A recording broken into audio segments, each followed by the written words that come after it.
option is to try and carry the youngest girl out of danger. Cope wants to help, but getting there is a problem. You're fine, you're fine. My heart sunk a bit, actually. She was on the water's edge, helpless. She couldn't let anyone know that her kids are in trouble. She couldn't run up to us. They might not make it in. Yeah, good evening, ladies and gentlemen. The lifeguards have taken the red and yellow flags down for the day, so the beach is closed. Essentially, you are swimming at your own risk. If you are not a strong swimmer, we do recommend you go home and come back tomorrow. Thank you. We were just about to walk out the door, and I just spotted these two girls.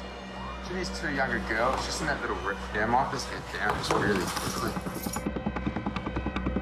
Oh, they're so young, they're so helpless.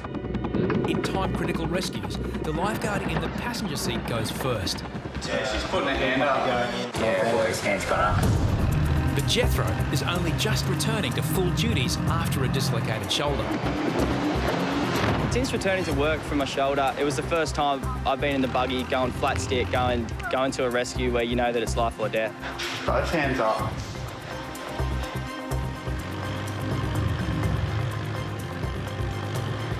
I cleared that area out before I came up, about 10 minutes ago. Go. There was a thought in the back of my head that, like, this is the first time you're going to paddle real hard. Go.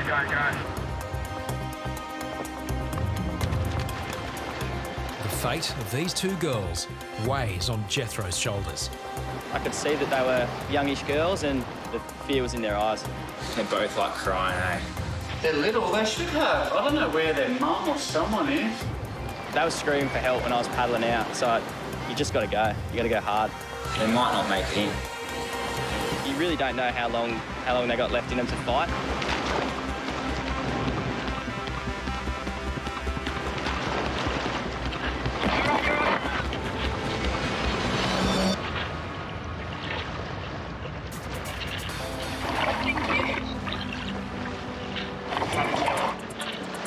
Jethro learns why the girls couldn't hear earlier warnings from lifeguards.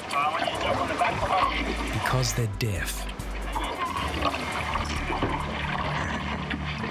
They looked at each other in a weird way, as if like to acknowledge what was going on, and they worked together as a team, and yeah, never seen anything like it.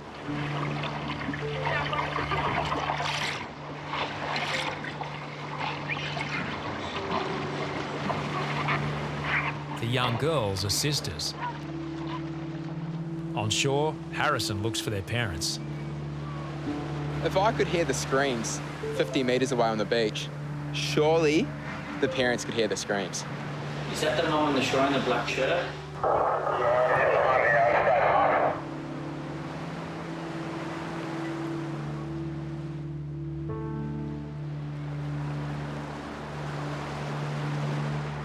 It's the grandmother. She's deaf. The grandmother has been trying to signal the girls for the last 10 minutes. She was on the water's edge, helpless. She couldn't let anyone know that her kids are in trouble. She couldn't run up to us, you know. She just started doing sign language to me, and I felt my heart sunk a bit, actually.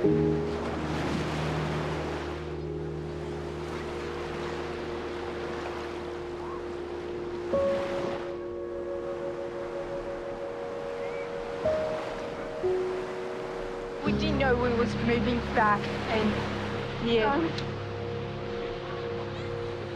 Me and Samantha thought it was going to be fun way back, but we were drowned because water splashed over my face. I told Samantha, why say help?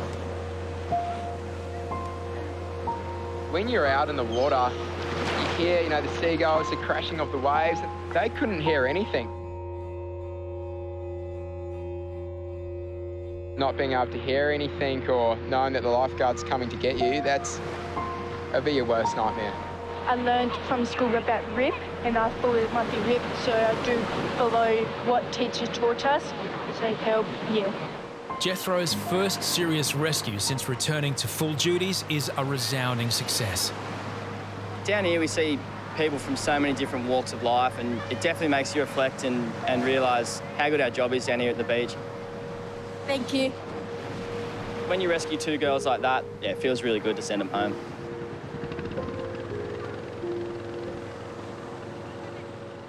she'd lost that beautiful little girl, she'd know what I'm talking about. Whenever I do a rescue of a young child, that comes to the surface. I'm watching a father and his daughter in the foreground, and then all of a sudden I see this young girl. She's going to go under, and if she goes under and disappears into that deep hole, another 30 seconds or another 40 seconds underwater, it's like you find her or she's gone. Get the board, get in the water, hope you don't get slowed up by waves coming in, and then sprint to the patient.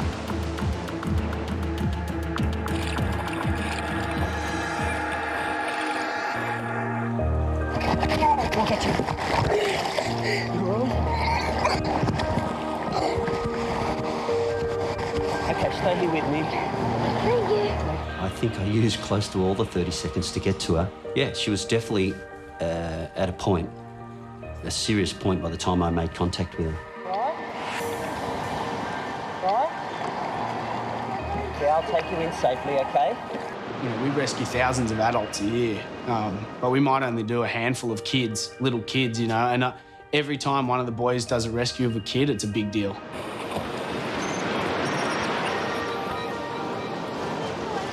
All right. So much. My daughter nearly drowned then. Yeah. Okay, you need to go to the red and yellow flags. Yeah. Watch your back.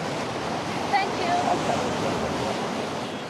you. Especially with young kids like that, because I lost my son. I know that feeling. Sorry, guys. My boy was trapped in the birth canal and had complications which cut the oxygen off for 10 minutes, but the result was a week later that he died. Whenever I do a rescue of a young child, that comes to the surface. She'd lost that beautiful little girl. She'd know what I'm talking about, you know? I was feeling my brother, and I recognized it was our day because of the way. Oh my god, never follow me, okay? Jeffy, never follow me in seas. I might get into danger. And you're smaller and weaker swimmer than me, so you can always follow me. Okay.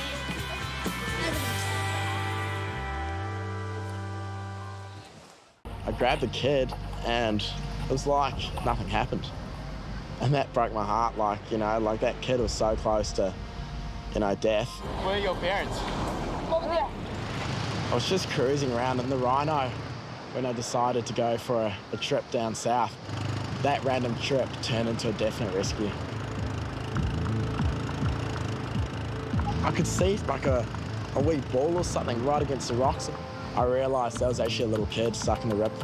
South line and Central, I could be in here, south corner.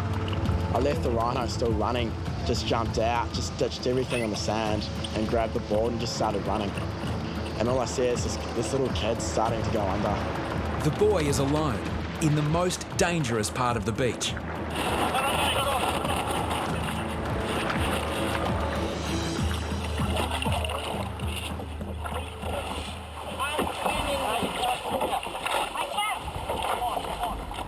I grabbed the kid and it was like nothing happened. And that broke my heart, like, you know, like that kid was so close to, you know, death. The boy has no idea of the danger he was just in. Once I grabbed him and take him back to shore, I'm not gonna lie, I was that angry. Where are your parents? Over there. And he's not even watching. He had no idea that his son was actually in trouble. He was right against the rocks taking pictures. 9-year-old Jackie and his father James are on a 1-month holiday from China. Is this your son? Oh, yeah. He nearly died. Huh? No one. It's so dangerous here, okay? 我叫你不要往这边走嘛。 Please don't swim here. There's no one here. I was just lucky I was down here and I came back. It's so dangerous, mate. You don't. There's nothing I could have done because he's not going to understand. There was that language barrier, and yeah, that rattled me heavily. That rescue. Lifeguards are dumbfounded by the situation. What happened there, mate? Was that just a little kid? Yeah, it was just a little kid, mate. It was just right on those rocks. Oh yeah, so, close one. She was a close one, mate. It was in that rip right there against the rocks, so it's just charging out. There were people pointing up on the hill, screaming, and the father's just there taking pictures on the rocks up on the ledge there. So yeah, the father would have got the message if he was at his own son's funeral. It's just scary. Then, just minutes later, Harrison finds the same boy back in a no-swimming area. Hey, buddy. Please just come back to shore. Come back, come here. Hey, buddy. Mate, you can't swim here. What? You see there's a sign, there's a dangerous current sign. There's no... Yeah, you gotta go up the other end of the beach to the flags. Please don't go in the water here. Just do it for me, just a favour. Oh my God. End of the day, when people come to the beach, I want them to go home. That's all I want. And our goal is to make sure no one drowns here. And it does get frustrating. You know, I know it is our job, but, you know, it's scary.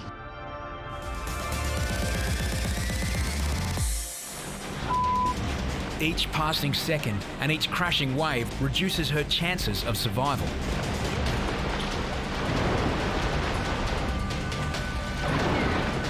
We're just in the tower. It was a weekday morning. We look up and there's a little girl in the rip in front of the pavilion.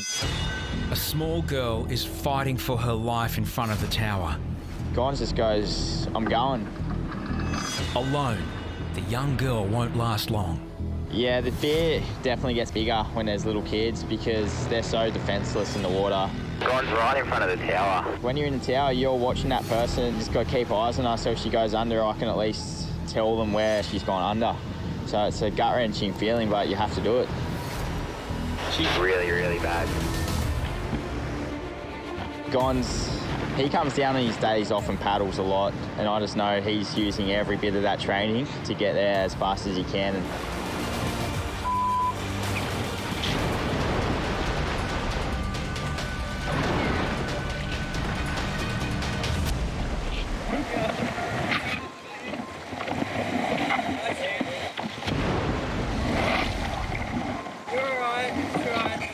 When I got to the girl, yeah, she was pretty shaken up when I first got her on the board. 8-year-old Ava from Queensland is on holiday with her father, Graham, but he's nowhere to be seen. After a while, it sinks in, like, what's she doing out here by herself?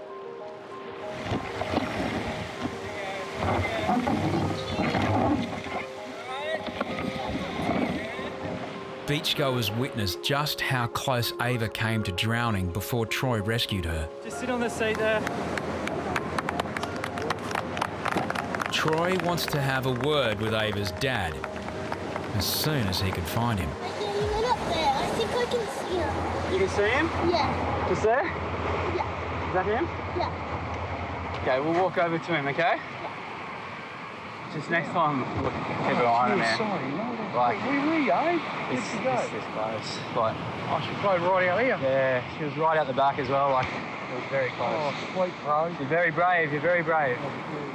Sorry, buddy. It's a mistake that many parents make, but this time it nearly cost Graham the life of his daughter. Oh, look, I was laying there and my daughter went for a swim. She floated out of the flags and ended up rescued. You were scared? The waves kept on hitting me. The waves kept hitting you? Yeah. So I kept on going down and down. Oh, darling. She wanted to come down and see the lifesavers. That's why we come down from Queensland. So she got to see them up close. Yeah. It's embarrassing, eh? Yeah, my advice for parents coming to Bondi is you've got to look out for the red and yellow flags and to keep an eye on your kids. At these temperatures, a 2-year-old can die in less than 10 minutes. She's already been in the car for 15. We got someone fairly panicked at the back of the lifeguard tower. They said there's a child locked in the car park. You know, pretty critical situation. This could go pear-shaped pretty quickly. A 2-year-old girl has been accidentally locked in a car by her grandmother. You really sympathise with her. She's probably brought her granddaughter down to the beach to have an ice cream or have a swim or something like that. And honest mistake, somehow she's locked the the car door and then put the keys in and slammed it. So how long? 3 minutes. No, 5 minutes. About 15 minutes. How is she? Is she sweaty? Yes. The outside temperature is creeping towards 30 degrees. Inside the car, it will be closer to 50 degrees. You hear stories of young children passing away from heat exhaustion or heat stroke and stuff like that. At these temperatures, a 2-year-old can die in less than 10 minutes. She's already been in the car for 15. The girl in the car was visibly distressed. The heat was building in the car by the second, and she had to get out of that car. You can see the young girl there, and she's crying, she's upset, she's sweating. It's terrifying. Break the window. Break the window. You know, a decision was made for us, really. We had to smash the window straight away.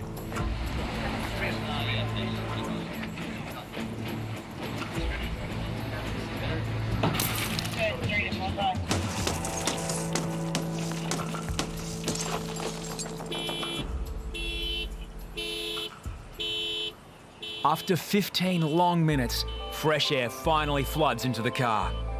You know, it's only a simple accident. Grandma would have been really relieved. You okay? I just went here, open car, and I just left here there. I just put my key inside, and when I came around, car is closed. It was automatically closed again. Something maybe on this button.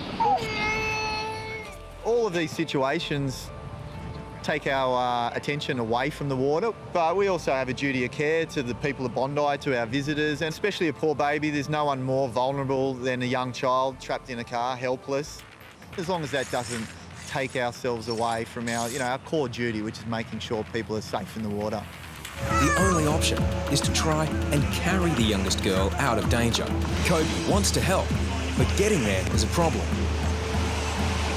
You're fine. Nah, you're gone. Well, you're gonna have to book it down there. Two swimmers are caught in a fierce rip as lifeguards sign off. Bacon heads out on the one rescue board that hasn't been packed away. But the rip is taking them around the point and close to rocks. You alright? Oh, you alright? Let's quickly jump on. You jump on, you jump behind her. They realise, like in dead set 10 minutes, they're dead. Yeah. It's 10 to 7, we're gone, they're dead. Paddling through the waves with two patients on board is impossible. Lie down, you gotta lie down for me. He's got them both on, he looks alright, looks comfortable, but he might struggle a little bit there.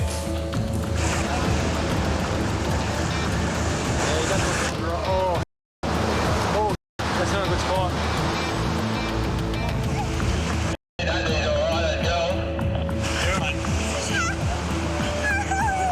You're fine. The only option is to try and carry the youngest girl out of danger.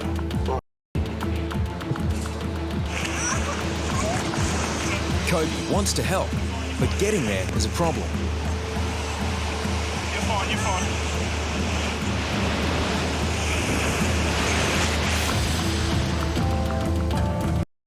Is he alright? Bacon is desperate to avoid another set of waves. Meanwhile, Kobe joins the rescue with Bacon's runaway board.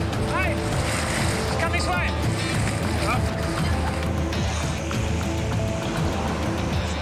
Carrying one girl, so she's obviously hurt her leg, and then the board's washed in, so Kobe has grabbed the other girl. The older girl is safely ashore. Finally, Kobe can help Bacon with the younger victim. Oh my God, I almost broke my leg then. Yeah, you right? That was heavy. Remarkably, the youngest girl is unscathed. That was gnarly. Not so her friend. You want to go to the tower, we'll give you some first aid. You all right? I got caught in a real bad spot then, and I couldn't do anything. I had two girls on my board, and the wave kind of bowled up around me. I couldn't punch through it, and I just went with it. I couldn't. It really just. How are these people? Then, another beachgoer in trouble. Bondi's lifeguards are meant to be off duty. He won't get in. Is he signalling for the boys? You guys are watching that guy who's trying to lay on his surfboard? Must have go get this guy, Frank.